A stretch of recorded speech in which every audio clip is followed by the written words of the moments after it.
Imagine a country where over 99% of babies are born in world-class sterile maternity wards, right? Right, surrounded by skilled professionals. Right, exactly. Completely protected from diseases that used to just devastate previous generations. I mean, it's a Right. massive public health triumph. Absolutely. But then, you fast forward 10 years, nearly 80% of those exact same children sitting in classrooms cannot read or understand a simple text. Yeah, it's a profound contradiction. Today, we are unpacking one of the most baffling, I'd say explosive and paradoxical economic miracles in modern history. It really is, and it sits right at the center of the story we are exploring.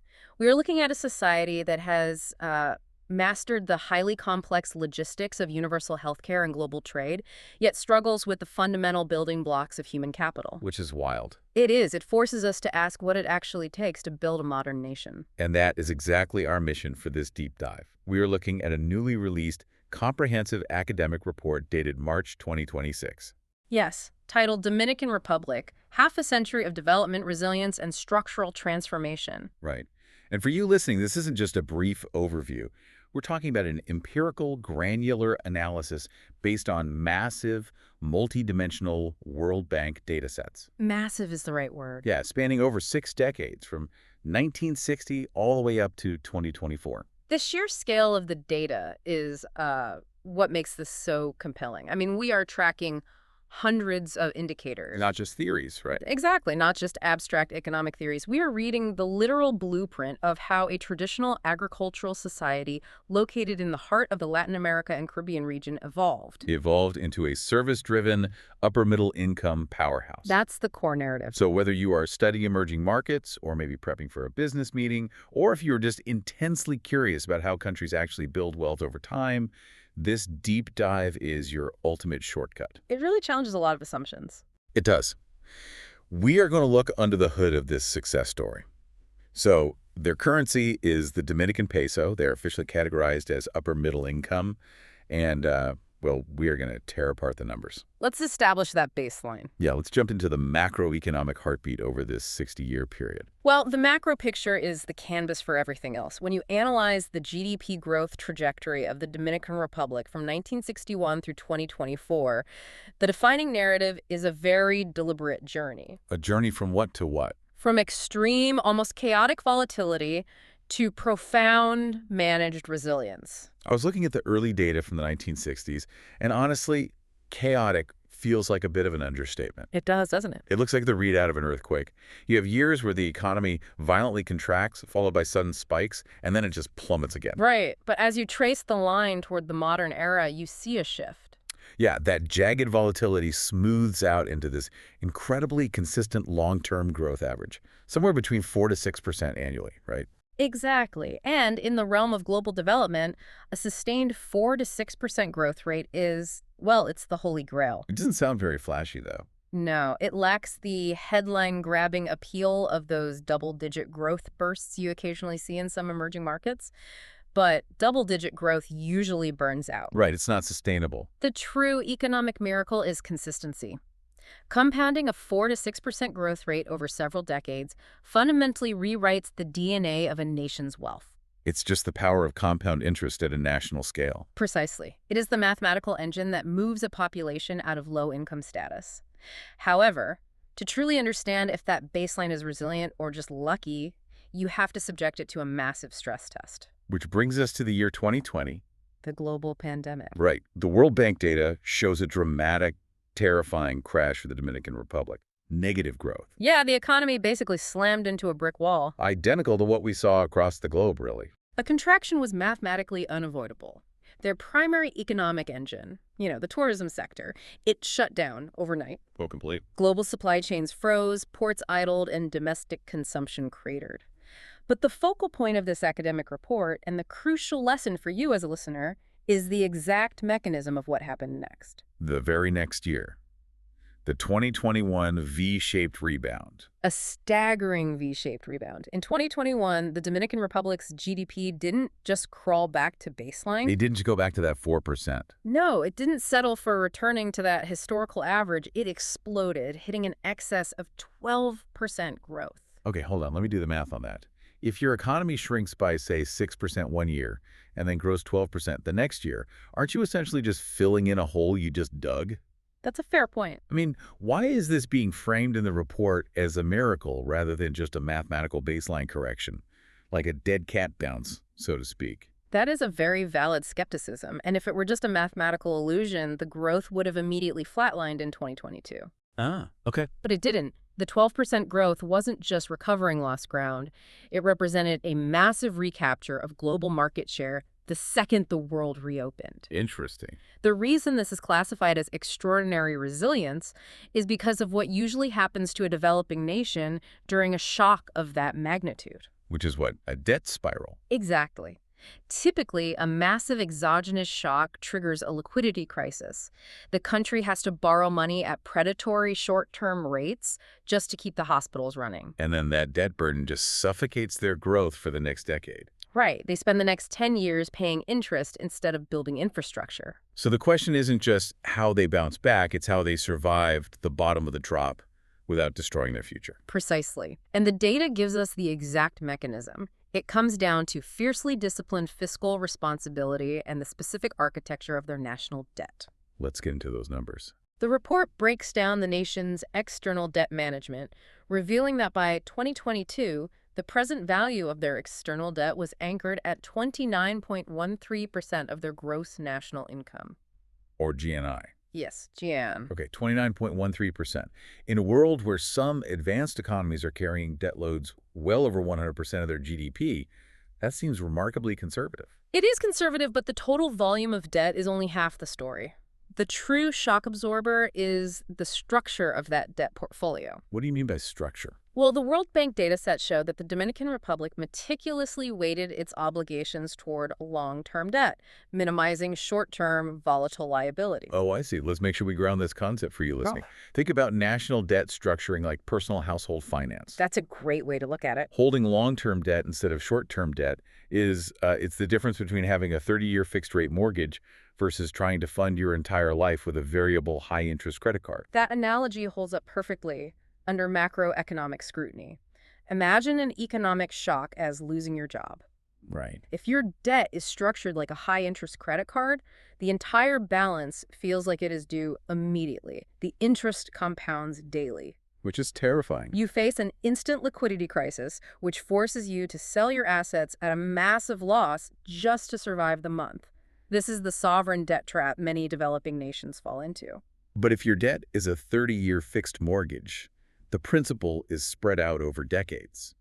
You still owe a massive sum of money, but the monthly obligation is predictable. Manageable, exactly. You have the breathing room to find a new job, reskill, and get back on your feet without the bank foreclosing on your house tomorrow. Exactly. When the 2020 pandemic shock hit, the Dominican Republic didn't have massive, immediate, short-term sovereign loans maturing that they couldn't roll over. They weren't cornered. Because their debt was structured long-term, their national liquidity wasn't instantly drained by panicked creditors. That makes total sense. This structural breathing room allowed the government to deploy their actual cash reserves toward maintaining social stability. They protected their healthcare infrastructure and kept key industries on life support, so they were primed for the moment global travel resumed. So they survived the shock because of this long-term debt structure. But, you know, survival isn't the same as 12% growth. No, it isn't. You can't pay off a 30-year mortgage if you lose your job and never find a new one. What is the actual economic engine that generated the massive influx of cash to fuel that rebound? To understand the engine, we have to examine the second half of the report's title, Structural Transformation. Okay, let's unpack that. Over the past half-century, the Dominican Republic didn't just grow. They fundamentally re-engineered how their population generates value. The report has some great visuals on this, right? Yes. The World Bank data visualizes this through stacked area charts, mapping the three main sectors of the economy, agriculture, industry, and services from 1960 to 2024. What's the big takeaway from those charts? What you see is a total inversion of the country's economic center of gravity. If you are picturing this data, imagine a timeline. In the 1960s, the visual is dominated by the agricultural sector, the fields, the crops, traditional farming. That was the heart of the economy. Exactly. But as you moved decade by decade toward 2024, that agricultural band shrinks dramatically as a percentage of the total economy, while the service sector experiences this meteoric, undeniable expansion. The magnitude of that shift is astounding. By the year 2015, measured in constant U.S. dollars, the service sector's added value surpassed $61.5 billion. Wow, over 61 billion. It became the absolute sovereign of the economy. Now, it is important to note that the industrial and manufacturing sectors didn't vanish. They stayed consistent. Yeah, they remained a highly stable foundational pillar. But services became the undisputed driver of new wealth. I really want to emphasize what this structural transformation looks like for the people actually living through it. We aren't just talking about abstract lines on a graph crossing each other. No, it's very real. You are witnessing a nation physically changing its landscape. Over 60 years, millions of people traded machetes, tractors, and unpredictable crop yields for laptops, hotel registries, financial tech hubs, and telecommunication centers. It is a complete rewiring of the daily human experience. Yeah. And we have to explain how the shift from agriculture to services acts as the primary catalyst for per capita income growth. How does that work economically? It is a concept rooted in labor productivity. Traditional agriculture has inherent physical limitations. A farmer working a plot of land can only harvest a finite amount of produce in a 14-hour day, regardless of how hard they work. Because you can't rush nature. Right. Their wealth is capped by the physical limits of the soil and their own stamina. As you said, you can't scale a tomato plant by working harder. Precisely. But when you transition that labor force into the service sector, whether that is hospitality, logistics, or digital services, the value generated per hour of human labor breaks free from those physical constraints. Ah, I see. A worker managing logistics for a port or coordinating international tourism can generate exponentially more financial value in the same 14-hour day. The structural transformation is fundamentally about moving your population from low-yield labor to high-yield labor. Which brings us to a fascinating quirk in their macroeconomic profile.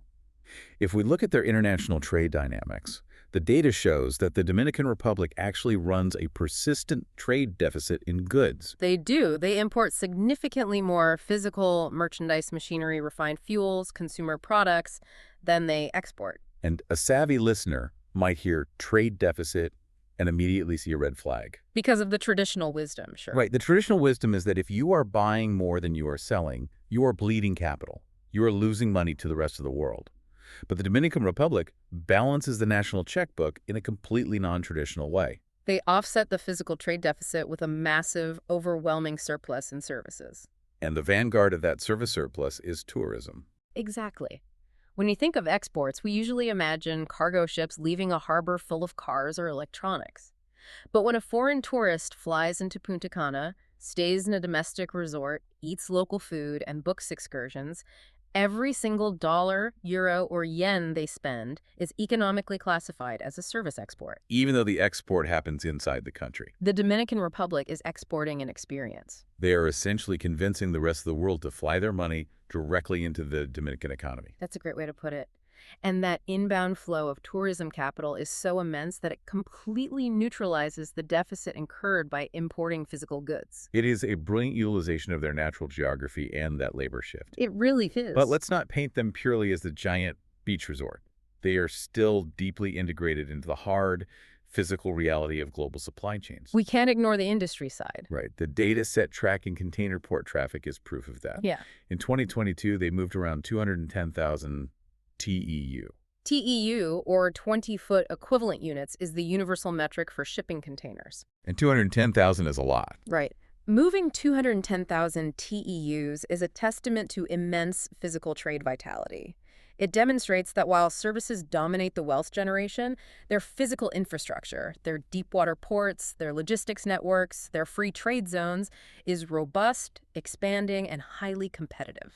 Okay, let's pause and synthesize this.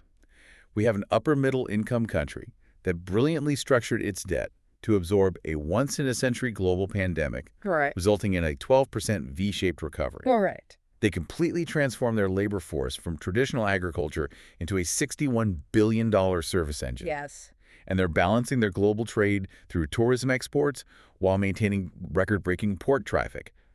The macro engine is firing on all cylinders. It is a very strong macro profile. But here is the critical pivot for our deep dive. Macro-level wealth can be highly deceptive. Very true. It is very easy to build a $61 billion engine, where all the profits flow exclusively to a tiny elite. So you have to wonder, Does this structural transformation actually reshape the society? Or does it just inflate the bank accounts of the top 1%? We have to follow the money to the people. This is where the World Bank data becomes truly illuminating. Growth without distribution is just localized hoarding. Exactly. But the data reveals a phenomenal achievement in shared prosperity, followed immediately by one of the most glaring systemic red flags I have ever seen in a development report. Oh, wow. Let's begin with the achievement regarding poverty and inequality. I want to understand the mechanics here. How do you actually measure and prove that wealth is reaching the bottom? We rely on the Gini coefficient. Okay, the Gini coefficient. It is the global standard for measuring income inequality. A score of 100 represents total inequality, where one person holds all the wealth. And 0 is perfect equality. Right, a score of 0 represents perfect utopian equality. In the year 2006, the Dominican Republic's Gini coefficient stood at 52.1. Which is high. In the realm of development economics, that is a severe level of inequality. It indicates a highly stratified society. However, by 2024, that coefficient plummeted to 39.0. A drop from 52 to 39 in less than 20 years. That isn't a minor statistical correction. No, it's not. That represents millions of people fundamentally changing their socioeconomic class. It is a tectonic shift in wealth distribution. And we don't have to guess if the Gini coefficient is accurate because the income growth data correlates perfectly. How so? The academic report tracks the annualized income growth of the poorest 40% of the population. That bottom 40% saw their incomes grow at a rate of 2.97%. Okay, if you're listening and hearing 2.97% and thinking that sounds small, consider the benchmark. Right, the benchmark is the national average for income growth across all demographics, which was 2.02%. Right. The incomes of the poorest 40% were growing almost a full percentage point faster than the national average. The bottom was mathematically catching up to the middle and the top. That is the literal definition of beating inequality. But how do you actually engineer that? Did the government just implement massive cash transfer programs? Cash transfers and social safety nets play a role, sure. But the primary mechanism goes right back to the structural transformation we just discussed. The shift to services. Exactly. Think about the difference between informal agricultural labor and formal service sector labor. When a worker moves from subsistence farming into the tourism sector, they enter the formal economy. They get on the grid, so to speak. They receive a regular documented paycheck. They fall under minimum wage protections. They gain access to the formal banking sector, allowing them to save money and access credit without relying on predatory local lenders. Which is huge for wealth building.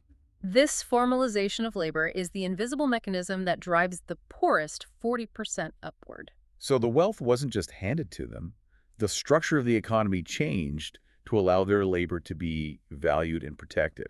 And this economic elevation translates directly into the physical well-being of the population. I mean, the health data in this report is staggering. The correlation between formal income and public health is undeniable. The dataset maps a precipitous decline in infant mortality rates, Which is always a key indicator. Furthermore, the coverage of vital public health interventions has reached near total saturation.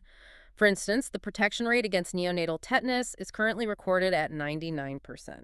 99%. They have effectively eradicated a horrific, entirely preventable disease that routinely claims the lives of infants in poorer nations. And that metric is supported by broader infrastructural success.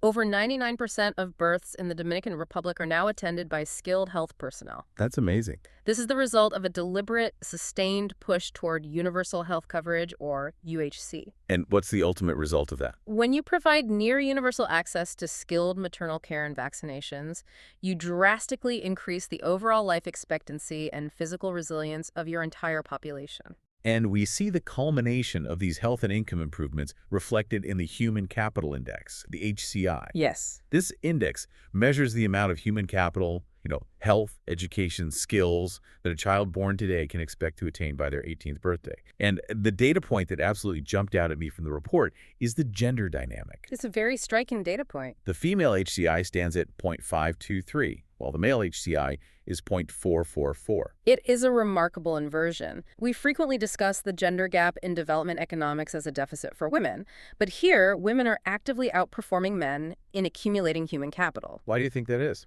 Well, this suggests that the expanding service economy, which often relies less on physical manual labor and more on communication, administration, and technical skills, is providing massive, accessible avenues for female empowerment and upward mobility. Okay, so we have dropping inequality, the poorest 40% outpacing the national average, 99% skilled birth attendance, and a rising human capital index driven by women. It paints a very positive picture. It sounds like an absolute utopia. But earlier you mentioned a glaring systemic red flag. You called it a paradox. What is the catch? The catch is found the moment those healthy, vaccinated children step into a classroom.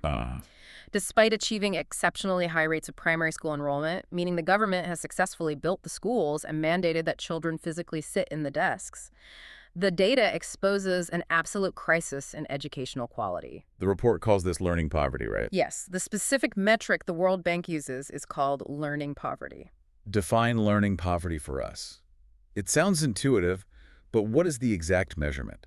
Learning poverty is a highly specific indicator. It measures the percentage of 10-year-old children who cannot read and understand a simple, age-appropriate text. According to the 2024 data in the report, the learning poverty rate in the Dominican Republic is 77.7%. I'm stuck on that number. Let's really process the gravity of this for a second. Nearly 80% of 10-year-olds in this rapidly developing upper-middle-income nation cannot read and comprehend a basic paragraph. That is exactly what the data confirms. How does that even compute? If they can organize the logistics to ensure 99% of pregnant women have access to skilled medical professionals, how are they failing to teach 8 out of 10 children how to read? It's jarring, I know. It feels like the infrastructure of the country has a massive blind spot. It is the ultimate diagnostic paradox of development. And the explanation lies in the difference between hardware and software. Hardware and software. Yes. Building a school building, buying desks, and passing a law requiring attendance, that is hardware. It is a capital expenditure. It is highly visible, politically rewarding, and logistically straightforward. Right, you hire a contractor, they pour the concrete, you cut a ribbon. Exactly. The government excelled at the hardware. But teaching a child to read? That is software. And their human software is crashing. Severely. The software of education requires highly trained pedagogues, an adaptive curriculum, continuous assessment, and a culture of accountability inside the classroom. It's not something you can just buy. It is an operational challenge that takes decades to cultivate.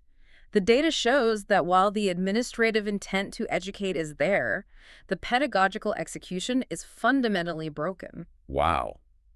They built a state-of-the-art economic engine, but they are trying to fuel it with a workforce that hasn't been given the basic tools to operate the machinery. That's exactly the risk. If you are trying to transition your economy away from just serving tourists on a beach and move toward high-tech digital services, finance, and advanced logistics, a 77.7% learning poverty rate isn't just a red flag.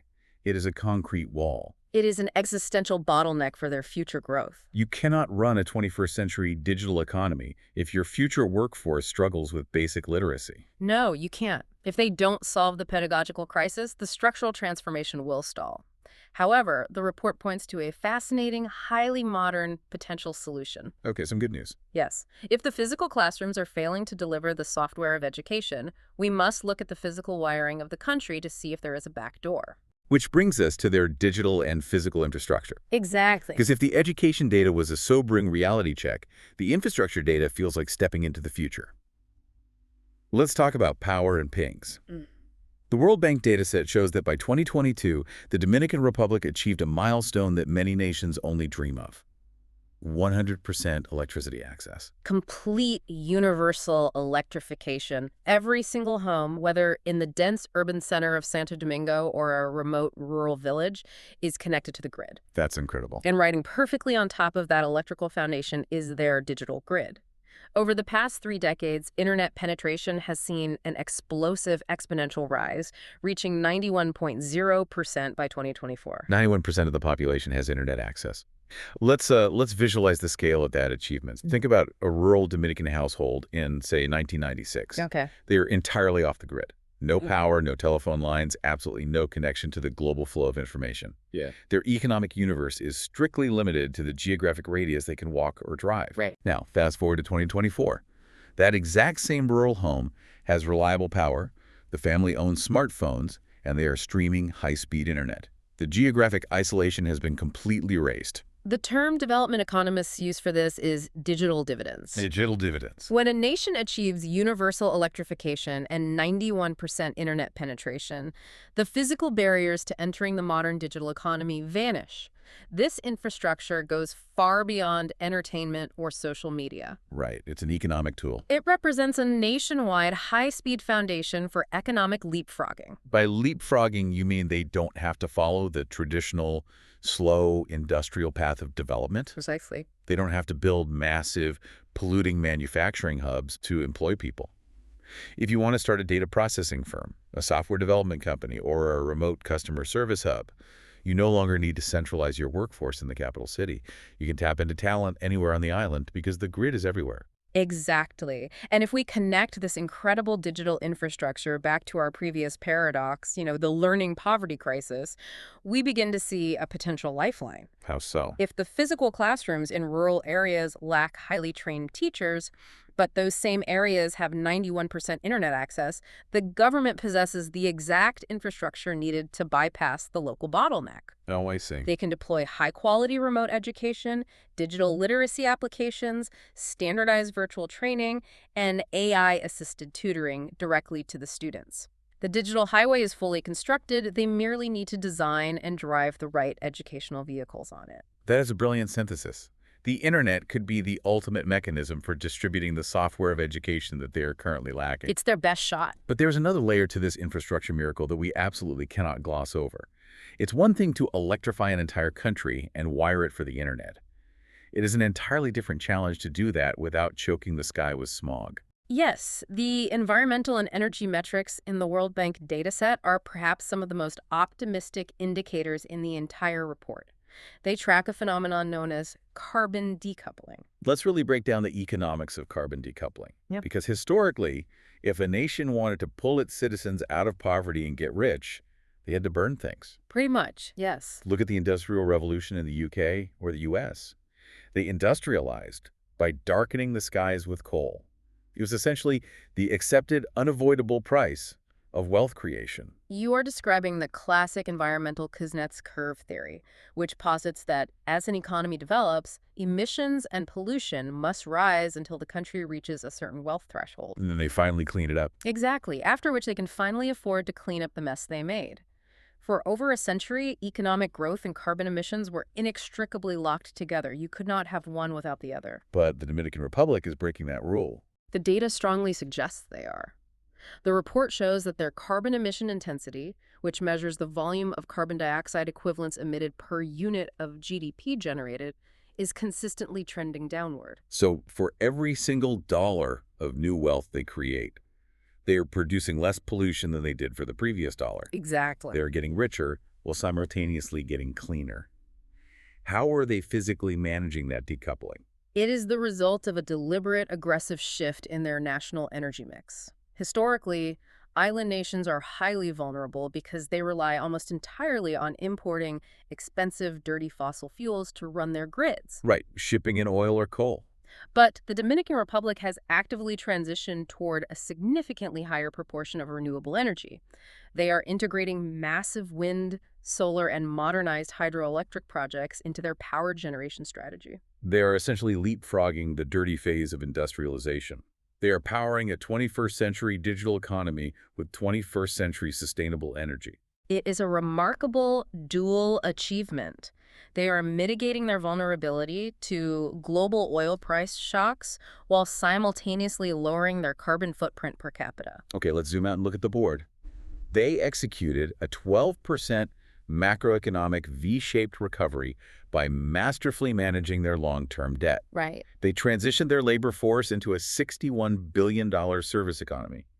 They structurally slashed income inequality, virtually eliminated infant mortality, and wired the entire island with electricity and internet, all while decoupling their economic growth from carbon emissions. It's quite the list. When you stack all of these achievements together, it feels like an unstoppable momentum. It does paint a picture of extraordinary resilience. Perfect. But there is a silent ticking clock constantly running in the background of this entire transition. A ticking clock. Yes, and it represents the ultimate, inescapable constraint on any nation's economic miracle, demographics. The people themselves. Yes.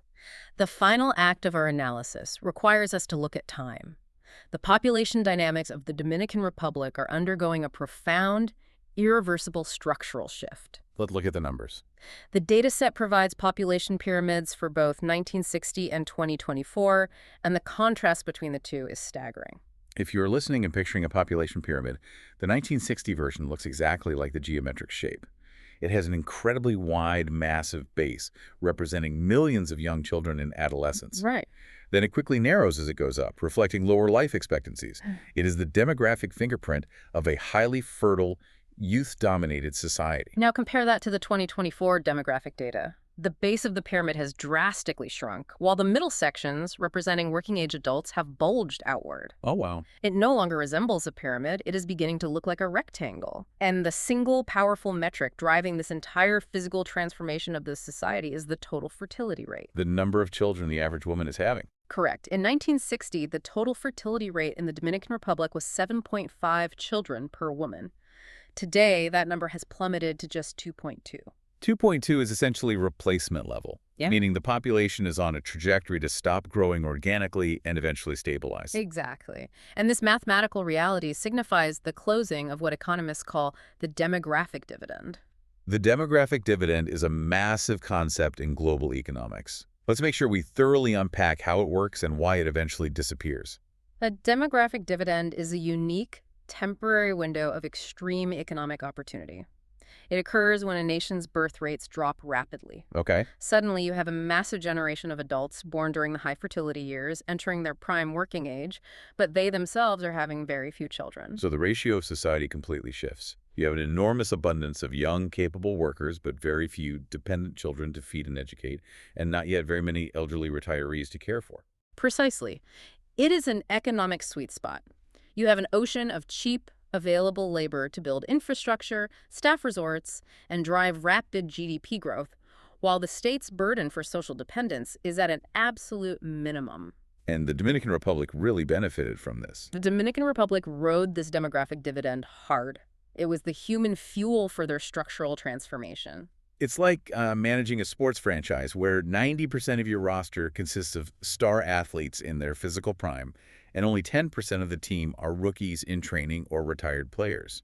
You are guaranteed to win a lot of games and generate massive revenue. It's a good analogy. But, those star athletes inevitably age. And that is the ticking clock. The massive working generation that built the modern Dominican economy is getting older. Because they only had 2.2 children per woman, there is no massive generation behind them to take their place. The ratio flips. The ratio is going to invert. An aging population is firmly on the horizon. Within a few decades, they will have millions of retirees requiring pensions and advanced health care, supported by a shrinking base of young workers. Consider what this means for the broader economic picture for you listening.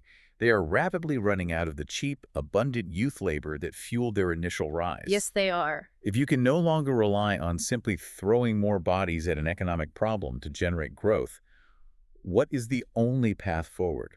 The only mathematical path forward is drastically increasing the productivity of the workers you do have. You need fewer workers to generate significantly more value. Right. And this is the moment where all the data points in this report collide. This circles us violently back to the 77.7% learning poverty crisis. Oh, wow. I see exactly where this is converging. You cannot build an automated, hyper-productive, high-tech economy capable of supporting millions of aging retirees if nearly 80% of your incoming workforce spent their childhood unable to read a basic text. If they don't fix the schools, they get stuck. They fall right into the middle-income trap. They get old before they get rich. That is the ultimate, inescapable verdict of this academic report.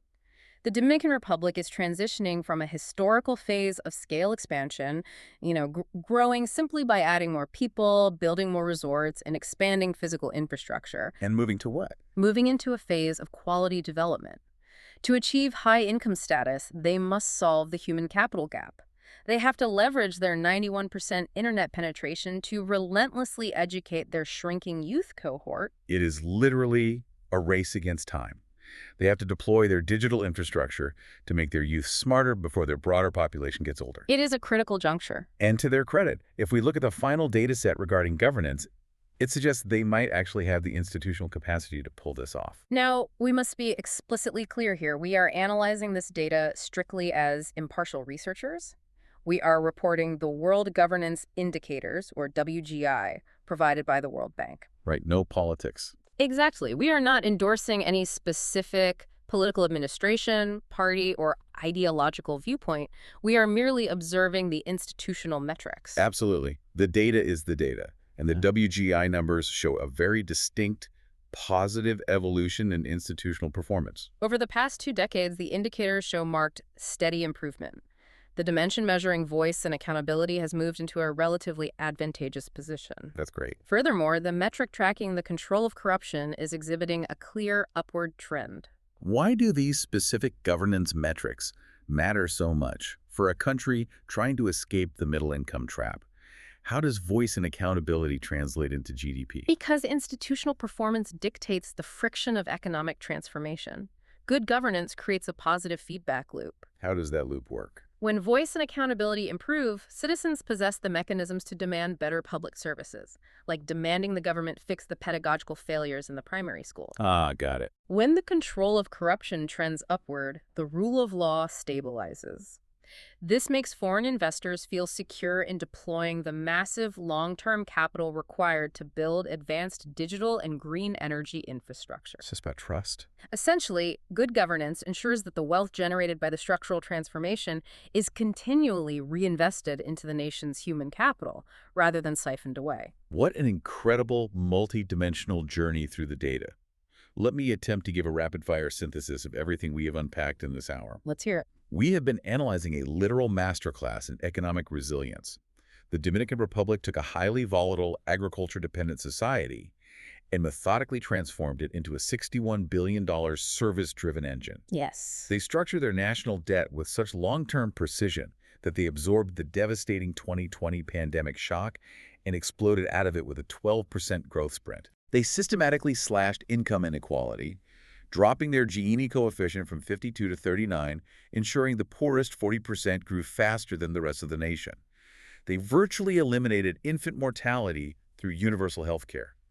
They wired their entire geographic footprint with 100% electricity and 91% internet penetration. And did it cleanly. All while pioneering a transition to renewable energy that decoupled their wealth creation from carbon emissions. It is a phenomenal ledger of accomplishments. But, as we've seen, they face a formidable final boss, a ticking demographic clock and a 77.7% learning poverty rate. They must leverage their incredible digital infrastructure to fix their classrooms, unlocking the high-level human productivity required to support their society before it ages out of its prime. That perfectly encapsulates half a century of complex data into the defining challenge of their future. Now, I know you always have one final provocative thought for us, something that builds on the data, but pushes us to consider the implications beyond the charts and graphs. What is the lingering question we should be taking away from this deep dive? We can clearly see that the Dominican Republic has successfully constructed the ultimate digital highway. With 91% internet penetration and universal electrification, the physical barriers to information have been permanently dismantled. Right. But as their demographic dividend inevitably fades and their fertility stabilizes at 2.2, the existential question you have to ask yourself is this. Will the internet itself become the great democratizing educator that cures their 78% learning poverty, or will a new digital divide in educational quality simply replace the old agricultural divide? Can a modern nation effectively crowdsource its own education before it grows old? Can a nation crowdsource its own education before it grows old? That is a profound question, and it is the exact challenge defining the next era of global development. Thank you so much for joining us on this deep dive into the Dominican Republic's economic miracle. The data proves that a nation's story isn't just a simple jagged line on a chart. It is a complex, evolving, and deeply human blueprint of resilience. We will catch you on the next deep dive.